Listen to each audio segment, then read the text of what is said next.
avec ce sujet quand même important, parce que dans le métavers, nos gestes nous trahissent.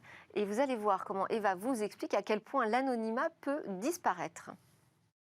Votre avatar n'est pas si anonyme que ça. Dans le métavers, les mouvements de la tête et des mains de votre avatar permettent de vous identifier au même titre qu'une empreinte digitale.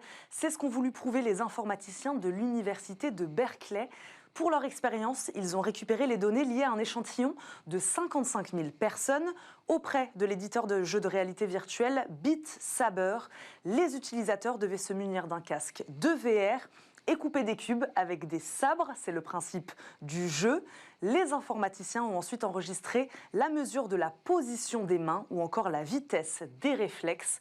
Au total, ils ont recueilli plus de 2 millions d'enregistrements. Ils ont ensuite nourri une IA de toutes ces données. Et alors qu'à l'œil nu, rien ne distingue un joueur d'un autre, l'IA a été capable d'identifier un individu avec une précision de 94% sur un simple échantillon de 100 secondes de jeu. Un éditeur de jeu pourrait alors, s'il le veut, stocker les données de chaque joueur, les comparer à des données issues d'un autre jeu. En les croisant, il pourrait alors connaître le parcours et les habitudes d'une personne dans ces univers virtuels. Finalement, les informaticiens souhaitent ici alerter l'opinion et les joueurs sur cette question de l'anonymat. Il n'y en a pas dans le métavers, c'est ce qu'ils disent. Ils comptent bien d'ailleurs sur le déploiement des technologies de préservation de la vie privée pour que demain, les joueurs puissent utiliser sereinement la VR dans le métavers.